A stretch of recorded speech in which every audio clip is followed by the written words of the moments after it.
you must be from Harvard. Yeah, let's not put this part up on the.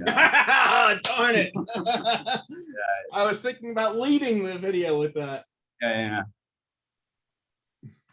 Look, there is a trade-off. Actually, I can talk about it later. If you think this is good, I can repeat it again later. But I found that the case method as a whole, like, there's definitely a trade-off that comes in between like how much intellectual content versus the memorability of the content. Like, what's amazing is talking to alumni like 30 years out, they remember the comment they made in class like 30 years ago. And so in that sense, the education has a real impact.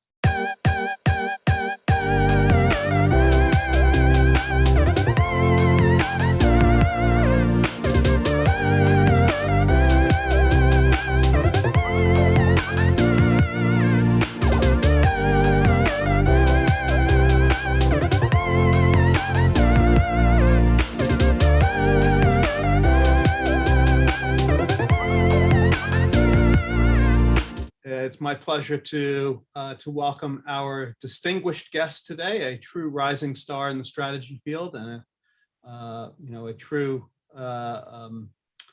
devotee of strategy, Andy Wu, who is assistant professor of strategy at Harvard Business School.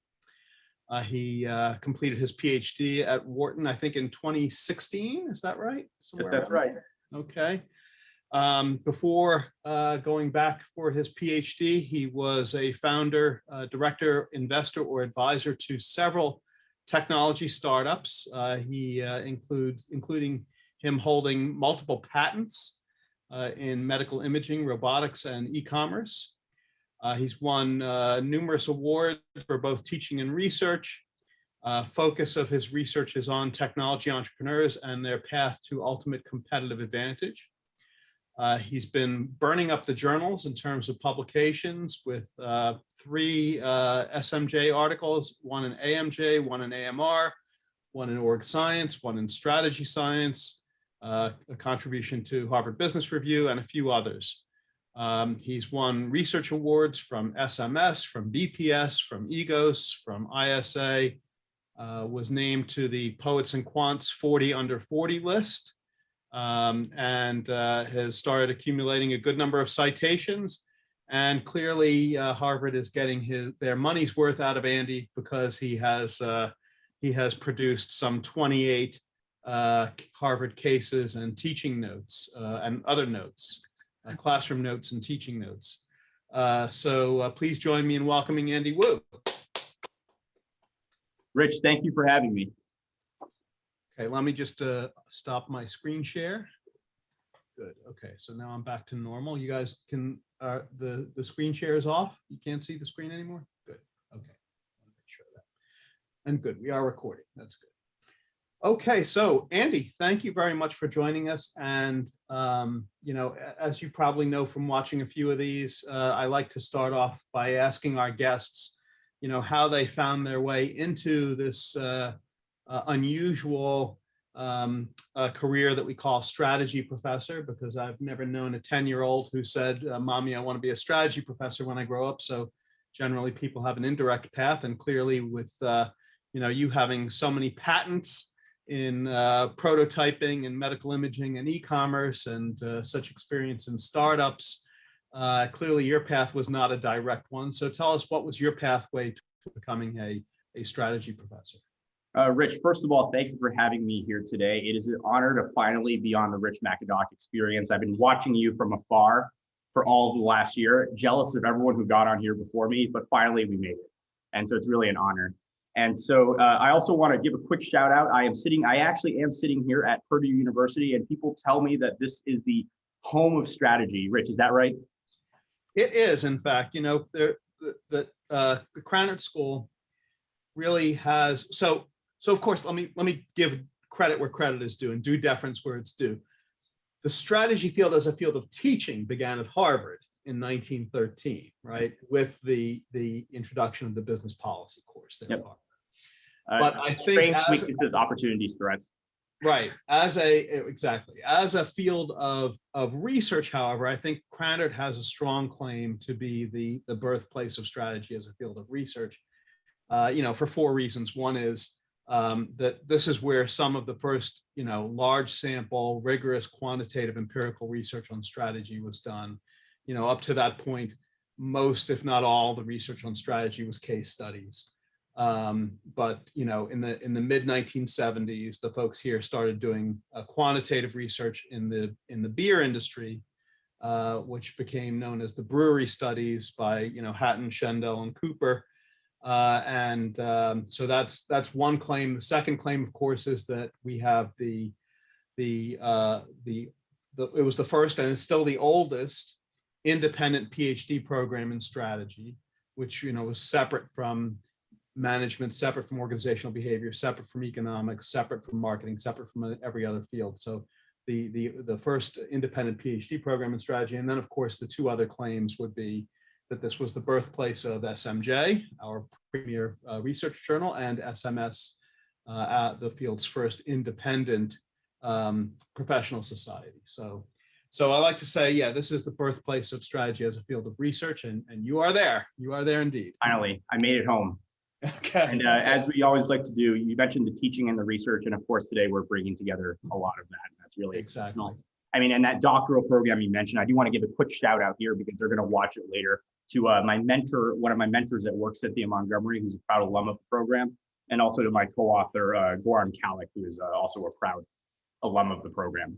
But Rich, I've gone on a huge tangent here. I think you asked me about my dissertation. Yeah. What was your pathway into becoming a strategist? Path to my career. So let me get into that a bit. So in my undergraduate studies, I studied economics and math. And the reason I was interested in economics and the social sciences more generally is that I was pretty good at math, but I also really liked people, and I wanted a way to use math to study people.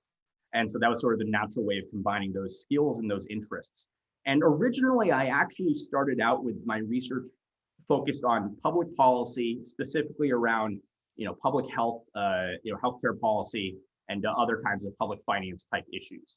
And the reason I was interested in that is that that was a realm where I felt that academic research could have a real impact on the world, and cliche, to make the world a better place, so to speak. Mm-hmm. And the crowning jewel of my time working on public policy was that I helped contribute to the Affordable Care Act. And for economists, it was like a pinnacle moment where these theoretical ideas that economists had were finally on the verge of being put into practice, right? And to make the world a better place. Now, that said, that was a huge mess. If you guys remember, there was a whole bunch of political issues with getting that passed. Naturally. In Massachusetts, the senator lost this election, and then the Republicans gained control, or at least the Democrats lost the supermajority. And so that was really difficult to pass. And moreover, the context at the time necessitated very aggressive politics, which continues to today. And then some of the economists that were contributing to the Affordable Care Act were attacked personally as a matter of a political action. And so I saw my own mentor at the time, who was a huge contributor to this, get attacked by Fox News and attacked in public debates and other things. And that was very difficult for his family and his children. Now, so at the same time that was happening, I'd begun rebuilding an interest in entrepreneurship.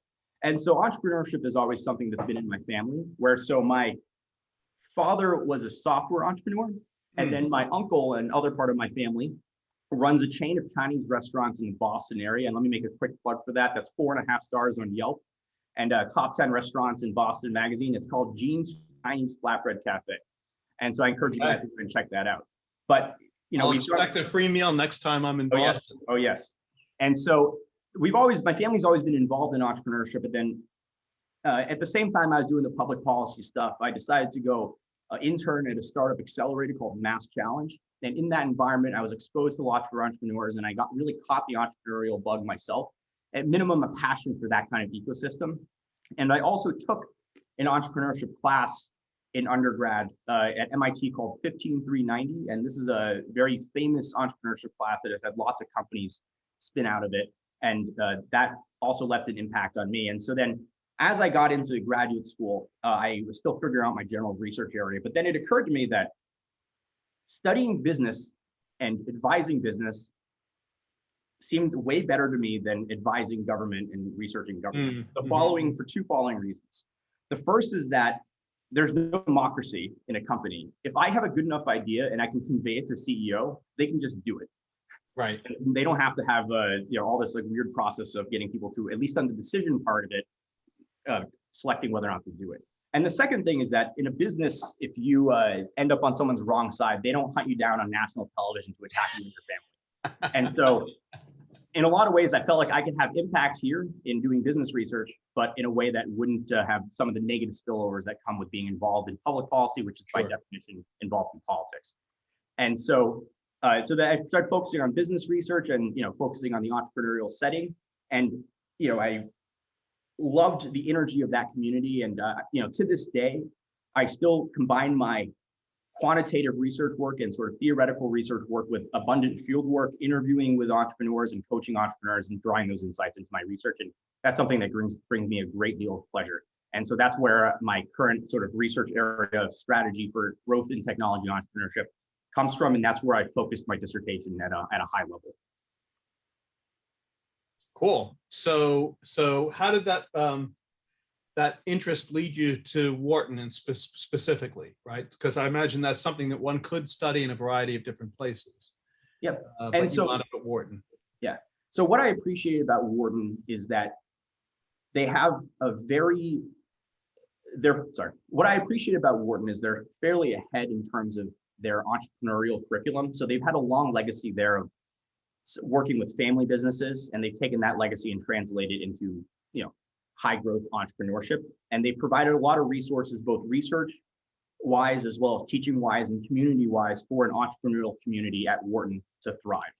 And so in that context, I was able to work with professors that were specifically in entrepreneurship, as well as those that were in strategy, and combine those insights towards my research. And in addition, there's a lot of good access to data and access to the executives and the investors and venture capitalists that I would want to talk to help guide my research. Right. So your dissertation title was Organizational Resource Assembly in Technology Ventures. Right? So tell us a little bit about that topic. Remind us what was the research question for your dissertation, and maybe tell us a little bit about what led you to that specific research question. Right. And so at the time, so my dissertation admittedly is 3 papers that are unrelated stapled together. So I will focus on telling you about what is known as my job market paper. Okay, fair enough. Right. And then I think this is helpful because many doctoral students, might enter a PhD program like yourself with a clear idea of a topic that they want to study. Right. Mm-hmm. You wanted to study on technology entrepreneurship. Great. But that's not a research question, right? So it's not enough to know the topic. You need to narrow down a research question. That's a skill that I think a lot of doctoral students need to develop. And so maybe you can share something about how you did that. Yeah. So let me focus on sharing the story of my job market paper, which is called Organizational Decision-Making and Information, Angel Investments by Venture Capital Partners. And this is a paper that I would describe as being phenomenon-driven, as is most of my research. And so in the course of working with entrepreneurs and working with startup accelerators and actually starting a company myself in graduate school, I realized there is this kind of weird phenomenon that happens that didn't get talked about in the academic literature. And specifically, it's this, that we usually think of venture capitalists just doing their venture capital job by using the money that they've raised from limited partners, say, the Purdue endowment, and investing that money on Purdue's behalf in startup companies. But in fact, there's actually another mechanism by which venture capitalists invest. They actually can use their own money to make angel investments in startup companies themselves with their own money and their sole decision-making authority, rather than the collective decision-making of the venture capital fund, which has a number of partners. And so that setting, in addition to for me being an interesting phenomenon, also provided a context that could test theory about individual versus group decision-making. Again, what happens mechanically is that any deal that a VC is going to use their own money to invest in as an angel investment, out of fiduciary responsibility, duty of loyalty, they have to bring it to their VC firm first. And so these are deals by definition that the VC firm decided not to do. And so we can compare these deals that angel partners did versus the deals their firm did to get a sense of comparing individual versus group decision-making. Okay, and the partner can't do both, right? They can't both have the VC invest and also invest their personal money? Not simultaneously, no. No, okay. So it might be something they could do in a later round or something like It's that. possible, but it definitely creates like weird conflict of interest even later on. Okay. And in fact, like I was originally drawn to this phenomenon because if you think about it, it is kind of suspicious, right? That this is allowed to happen.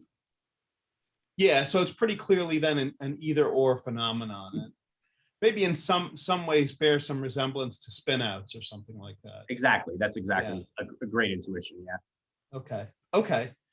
Interesting. So what were the biggest challenges that you faced as a doctoral student in doing a dissertation on this topic? So the biggest challenge for me in doing a dissertation on this topic of angel investments by venture capital partners was that there was no academic paper I could reference that acknowledged this phenomenon.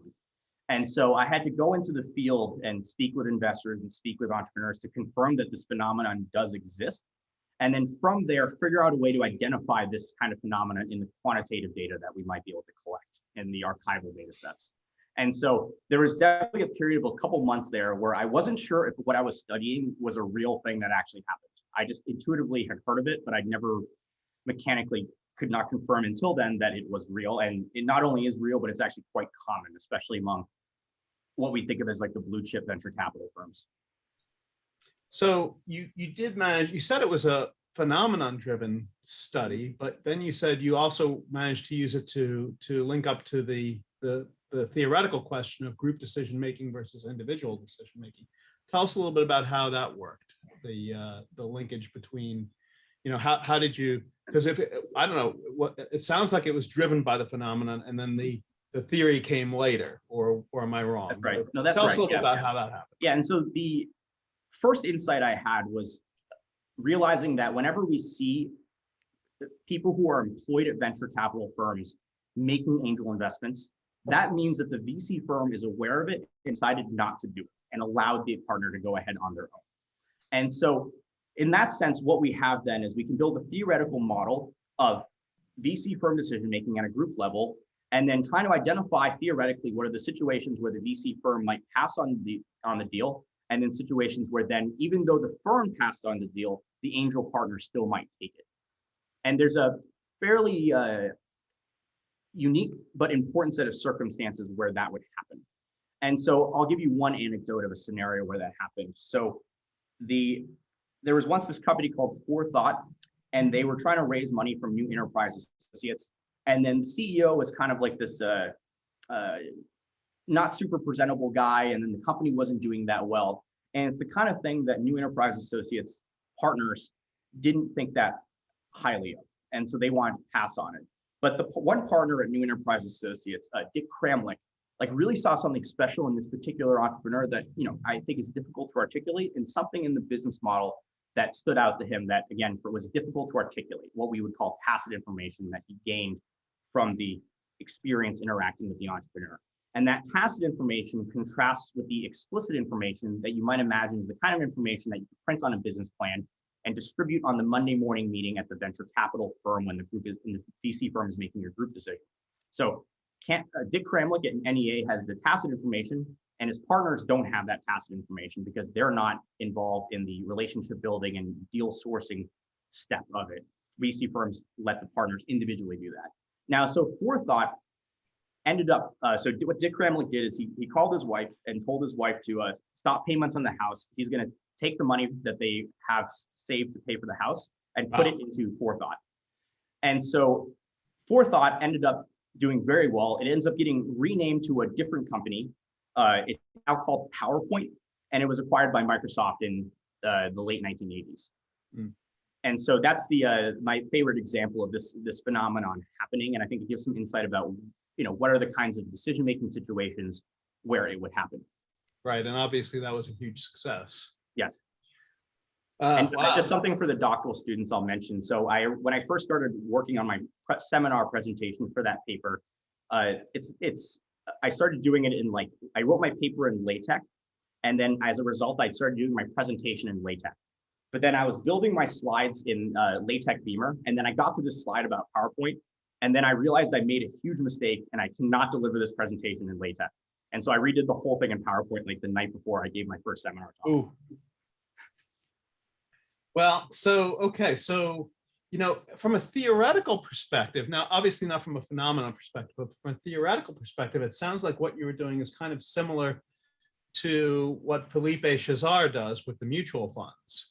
You're familiar with his work, I guess, right? Yep. So, and another Wharton graduate, Felipe. That's right. And Felipe's work and JP Egger's work had a big impact on my line of thinking about the importance of understanding information aggregation and organizational decision making.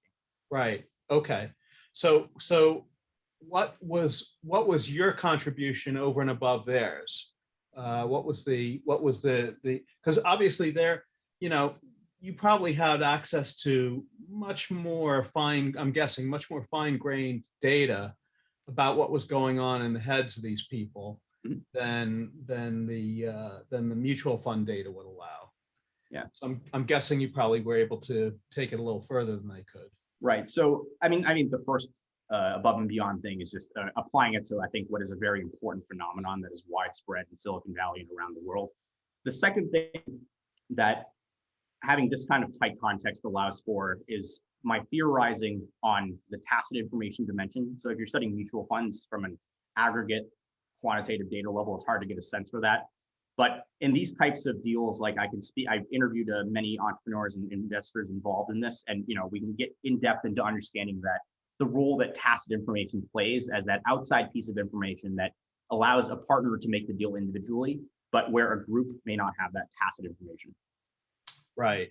And I guess the other piece is that in your setting, it's a sequential decision, right? So if the group says no, then the individual can say yes, whereas in their data, it's more of a, it's an either or. An either or, yeah. Group or an individual. So you might be able to. And I think the sequential decision distinction matters because I do think that's how a lot of decisions get made in real life. Rich, you mentioned earlier this idea of spinouts, right? Right. And that is essentially a group decision that said no, and then an individual makes the decision to walk out and go do it, right? And so that that sequential nature actually does matter. Right. Okay. Okay, cool. So, yeah. So tell us a little bit more about, so you said one challenge of doing the dissertation was that there was no precedent for it. Mm-hmm. Was that the only challenge, or was there more to it than that? I think I definitely spent a long time, reading the literature, trying to figure out which particular theoretical base of literature would be the best for explaining this particular phenomenon. And this is the downside of starting with a phenomenon-oriented paper, is that there's no obvious theoretical base you're going to start with, and you can explore many others. And so I definitely spent several weeks, or probably in the ballpark of several months, to figure out which is the literature I wanted to build off theoretically. And even to this day, there continue to be different theoretical bases that I could do with that setting. Right. Okay. Okay. So tell us a little bit about how your research has evolved since the dissertation. What have you been working on since, and what has guided your choice of project selection?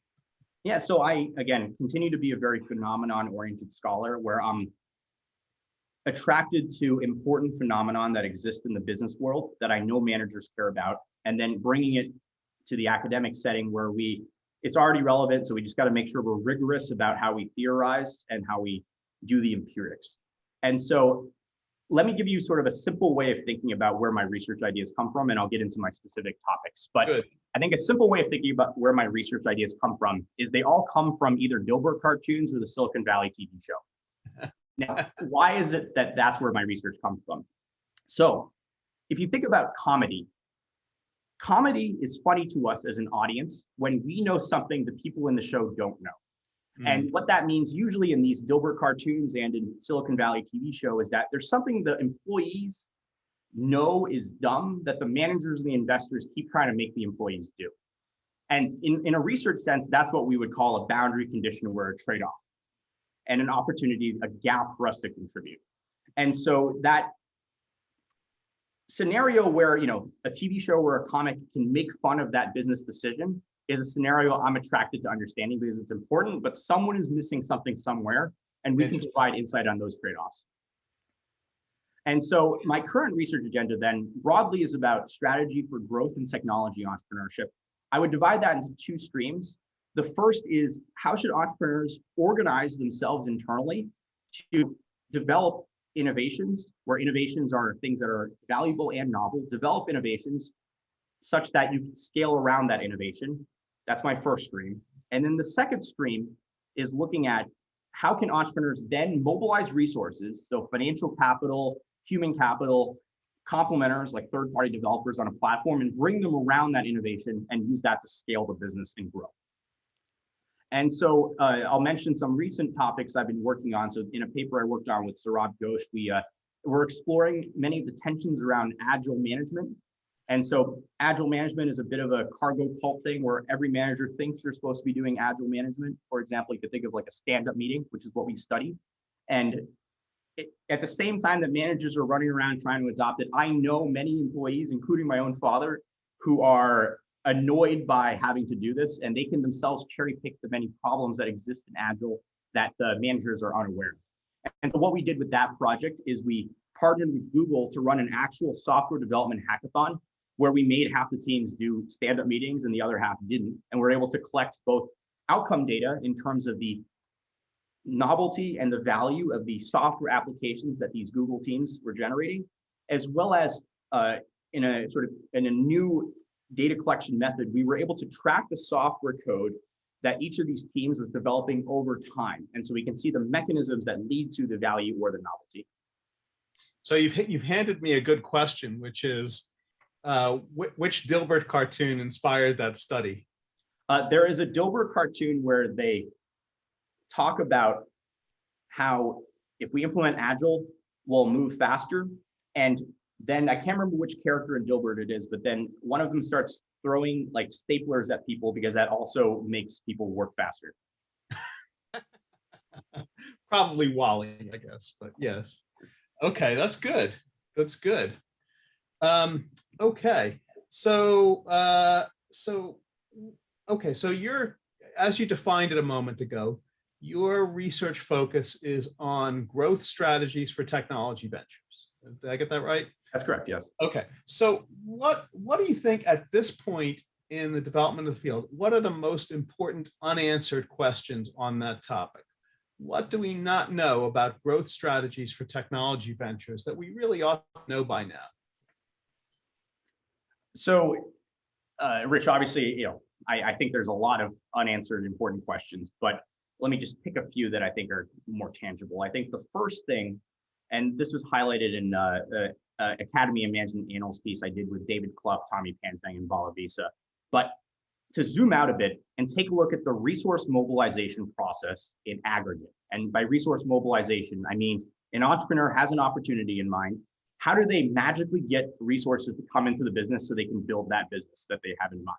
Mm-hmm. And right now we've had sort of different scholars focusing on, say, accumulating human capital, accumulating complementers, accumulating financial capital, and so forth. And these are all resources, but we haven't looked at the commonality of the mechanisms by which these resources are being right, or if there's any conflict between them too. Or there's conflict between them too, exactly. Yeah. Mm-hmm. And we need to study them together in order to see the similarities and, as Rich points out, importantly, the conflict between them. And we haven't combined those insights together yet. I like that. That does sound like it could be a very promising avenue of study. And then otherwise in entrepreneurial practice, I would say that, again, the entrepreneurs are always like, they may not be right, but they are a little bit ahead of us in terms of the kind of things they do versus the kind of things we study. One thing I'm very excited about recent years is the attention that doctoral students and other scholars have paid to researching entrepreneurial experimentation and the way entrepreneurs learn through intentional vicarious learning or A/B testing. And and this has always been a gap that we've noticed for the last couple of years, because entrepreneurs have been doing the lean startup thing for a while, but right. It's taken a bit for our research to catch up. Now, there is a challenge here in that we may be studying a new phenomenon. It's still not obvious to me that lean startup or any of these things the entrepreneurs are doing is necessarily new theoretically. Mm-hmm. And so in that sense, we might not have changed much at all. But we at least need to document that we changed or we didn't. Right. Yeah. I mean, is this just, in some sense, a a real option in disguise, if you will? Exactly. Yeah. Yeah, that's a good question, right? And I don't know. I mean, I wonder sometimes whether, you know, that that paradigm is, you know, just actually a threat to strategy as a whole, right? Because it's, in a sense, it's saying, you know, whatever works works, you know, regardless of your strategy, you know. Yes. And so it may, you know, to the extent that they're right about that, which they may be, right, it maybe undermines the need for, at least for entrepreneurs to have strategies, right? Maybe less so for other types of businesses. What do you think? Yeah. So, and Rich, just for context, I want to say that this is one of my favorite conversations to have. And one of my favorite things about being a professor and being in academia is the ability to engage in these debates. I will tell you, I've had an inordinate amount of 6 a.m. arguments in the office about this question. And so I've always joked that we should definitely like have a, and maybe Rich, you should probably host it for us, but like we should have like a sports center kind of thing where like professors talk ad nauseum about sort of big philosophical questions like this. But let me come back to your question specifically, and let me frame it this way. We have traditional strategy, which is a sort of a planning-based view of strategy, versus experimental learning-based view, which doesn't necessarily require foresight to plan for. Right. And so I do worry a bit that the traditional notions of strategy may be less and less important in settings where data is readily available, where instead of your strategy, you know, is say pick a particular product market, let's say like force by forces. The alternative would be that you just accumulate tons of the main capability that matters is your ability to accumulate data and analyze data, and then from there, your automated AI thing automatically determines the product market without you having to specify it in advance. And so I do think there's 2 transitions I think we need to make as a field. I think the first transition is identifying the intersections between strategy and OB, what some people call micro foundations, because those are the remaining kinds of cognitive things that this data world won't be able to address. There's still a remaining amount of cognitive insight that we can generate the computer can't, and we need to get into that more. The second bucket is the intersection between strategy and information systems. And if you've been following publications in recent years, I think there's more and more scholars like straddling that boundary. Yes. And I do think that a lot of the capabilities and resources that matter in this decade and this century are things related directly to the processes by which you analyze and use data. Right. Okay. Well, that's insightful. Thank you. Okay. Any other important unanswered questions that you would point to that are valuable for folks to study in the future? So I'm not sure how to articulate this precisely, but one thing I would love to see more doctoral students studying is really focusing on really core definitional questions in strategy. I think we've moved relatively quickly away from those original questions about what is strategy and what allows a person to be a strategist. And doctoral students are increasingly doing niche topics and smaller topics that are subsets of that, but we've lost sight of the big question of like what is strategy and what is a strategist. And I'd love to see people come back and do even conceptual work or descriptive work on those kinds of big questions, because I think we've moved along fast in such a way that I'm still not exactly sure today what the definition of strategy is. And I feel like we'd be much stronger as a field if we could have some vigorous debate about it, and then ideally a resolution and convergence to some definition. But at minimum, I can live with a big debate about it. But sometimes I feel like we're not even having that debate. I have to thank the journal Strategy Science for doing a great job of focusing around on that debate. And before Strategy Science, there was the previous version 1.0 Rich McAdock show, which was the Atlanta Competitive Advantage Conference, which did dig into these kinds of things. Right. Yep. I do miss it. So let me shift gears a little bit and ask you for the benefit of the doctoral students and other junior researchers. You've obviously, as I said at the beginning, you're a rising star. I think it's fair to say a rising star in the strategy field. Having a very programmatic set of research papers, very well published in top journals, in large quantity, in a short time, right? You've only been out for what, 5 years now. So do you have any secrets of your success that you could share with the public? Yeah, so I think there's two secrets. I mean, not quite secrets. You can infer it from my CV that like of how I would prefer to work and what's been effective for me. I think the first thing is, the opportunity to work with doctoral students. I absolutely love working with doctoral students because the thing that really stands out to me that's really special about our profession is we're probably one of the only professions left on earth that is an apprenticeship mentor-mentee based model. And that kind of relationship, I think, is just so special in terms of, in contrast, you can picture, I briefly interned as an investment banking analyst, and I can assure you the managing director did not treat me like a mentee, and they treat them like a mentor. And in our setting, you can build a really strong collaborative relationship between faculty and doctoral students. And there's a really nice opportunity there for specialization in that. I think as a more senior person, I'm not that senior, but relative to the doctoral student senior, the senior faculty, I think, can bring in a broader sense of the literature, as well as the unwritten things about how a field has progressed that can guide framing a paper, developing theory and so forth, and identifying interesting questions. And at the same time, doctoral students are almost always better up to date on the kinds of empirical research methods and sort of the nuances of technical sort of analytic theory development. And combining those two together, I think, can be very, very productive. And that's where I would say my best papers have come out of that kind of collaboration. The other kind of collaboration that means a lot to me is with people that are my contemporaries, that are people that I came up in the PhD program with. My most prolific co-author that I work with is David Clough at the University of British Columbia. And we actually started out as friends first. And I'm not saying that that's necessarily the best way for these relationships to go, but we actually were friends first. And we'd always, when he was an INSEAD doctoral student visiting at Wharton, we'd always go out for drinks. The very first distinctive thing I remember was that I worked as a DJ all through grad school, and David Clough one time helping me move my DJ equipment from my home to the venue where I was DJing. And then that was a long time for us to talk about research and dig into not just producing research, but also enjoying the consumption of research, where we can debate some of these questions, like is strategy and data like some sort of trade-off, like what is a dynamic capability and so forth. Okay. And you know what I like about the first part of your answer about mentoring is that, it echoes a theme that was on your website, on your philosophy page on your website about serving those who need your help. And that's something I think I value too.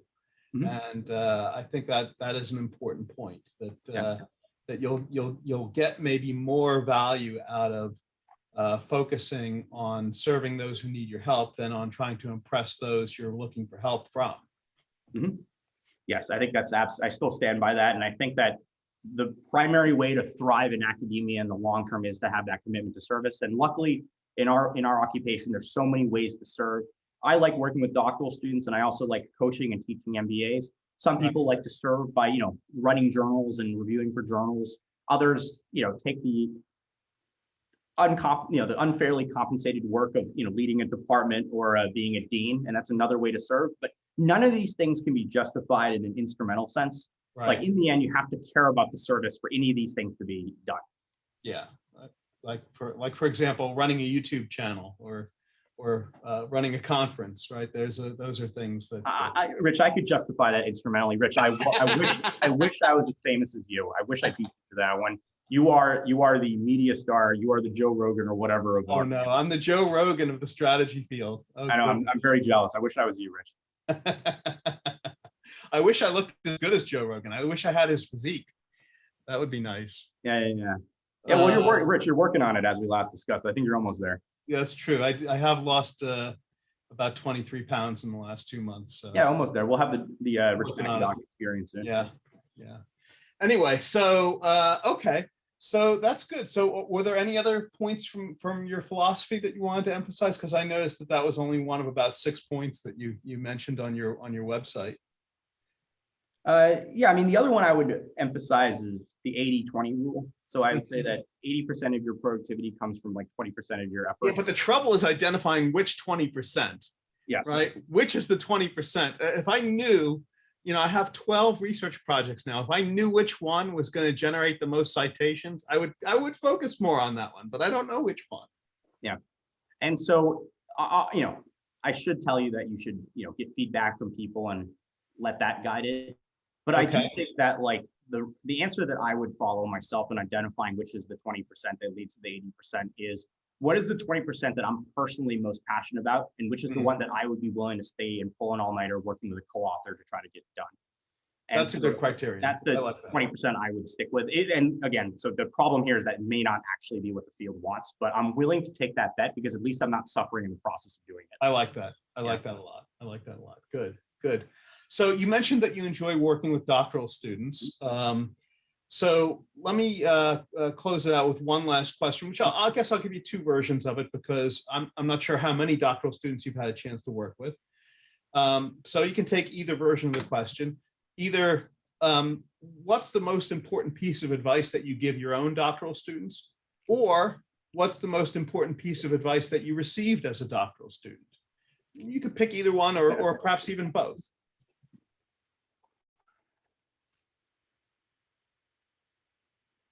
Yeah, so the most important piece of advice I would give doctoral students is to begin planning for the committee around their second year paper and around their dissertation proposal and their dissertation defense fairly early on, and to start building those relationships fairly early on. And so in your first year, you essentially have a free pass to meet with all the faculty, and then you can start to get a feel about which of those relationships could be fruitful and which of those relationships will be the most supportive in finishing your dissertation and making sure you can graduate.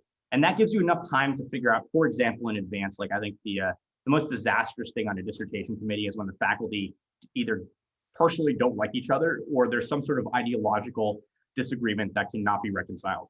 Right. And if you can give yourself enough lead time on that, you can avoid that particular kind of situation, which is, I think, that's when you see like the biggest blowups that exist. Exactly. When Phil Rosenzweig was 1 year ahead of me in the Wharton PhD program, and he gave me a warning about that. He said, when two dogs fight over a bone, the bone loses. Yeah. Yeah. And then the other piece of advice I would give, and this is sort of self-serving, but let me give it anyways, is that it relates to what I would consider my own biggest mistake in doctoral studies, is that I think it's very important and ideal for you to form research collaborations and relationships with junior faculty as opposed to senior faculty. So when I first started the doctoral studies, I was attracted to reach out to the fancy senior faculty because I thought that's where the branding mark is and that's where they know what they're doing. And the junior faculty, they're not tenured, so they obviously don't know what they're doing. And in retrospect, that was completely the wrong mindset. If I could do it all over again, I would have worked much more closely with junior faculty when I started. And the reason is, I think, threefold. The first is that one is that they're definitely research active. And so being with them allows you to see a lot of the processes of researching, best practices of today, as well as the mechanisms of publishing, which I won't get into, but there's a lot of subtleties how you actually publish.